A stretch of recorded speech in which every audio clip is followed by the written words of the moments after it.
ఒక అసత్య కథనాలను కల్పిత వీడియోలను తయారు చేసి ఏదో ఒక రకంగా బురద చల్లాలనేటువంటి కుట్రలను చేస్తున్నటువంటి కిరణ్ రాయల్, నేను ఒకటే నీకు చెప్తున్నా, ఇలాంటి చవకబారు ఆరోపణలకి విమర్శలకి నేను కృంగి కుసించి నశించిపోయేటువంటి పరిస్థితే ఉండదు. మరింత దృఢంగా పనిచేస్తా.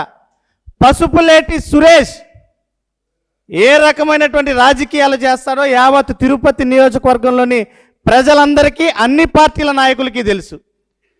మా నాయకుడు భూమన కరుణాకర్ రెడ్డి గారు, భూమన అభినయ్ రెడ్డి గారు మాకు రాజకీయాల్లో హుందాతనం నేర్పించారు. ఇలాగా చనిపోయినటువంటి వ్యక్తులతో నీచ రాజకీయాలు చేయమని మాకు నేర్పియలేదు. నువ్వు ఇప్పటికీ చెప్తున్నా, వైఎస్ఆర్ కాంగ్రెస్ పార్టీ జెండా పట్టుకొని పనిచేసేటువంటి నేను, నాకు అధికార ప్రతినిధి పదవి వచ్చి 5 నెలలు అవుతుంది.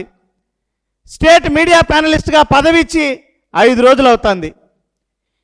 ఇతను చనిపోయినటువంటి వ్యక్తితో ఈ కాలంగా నేను వచ్చి ఈ రకంగా మద్యం మత్తులో చిందులేశానని నువ్వు రుజువే చేస్తే తిరుపతి నడి రోడ్డులో నా తల నరుక్కుంటా. మళ్ళీ చెప్తున్నా, అధికారంలో మీరున్నారు, నువ్వు జనసేన పార్టీ ఇన్ఛార్జ్ అని చెప్తావు, మీ నాయకుడు రాష్ట్రానికి ఉప ముఖ్యమంత్రిగా ఉన్నాడు, మీ ప్రభుత్వం అధికారంలో ఉంది.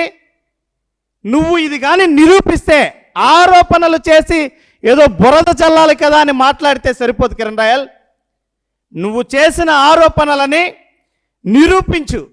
బహిరంగంగా చెప్తున్నా, తిరుపతి నడి రోడ్డులో నేనే స్వయంగా నా తల నరుక్కుంటా. అసలు నీలాంటి చౌకబారు వెధవకి సమాధానం చెప్పాల్సినటువంటి అవసరం కూడా లేదు. కానీ సమాజంలో ఏర్పడేటువంటి గందరగోళ పరిస్థితుల కోసం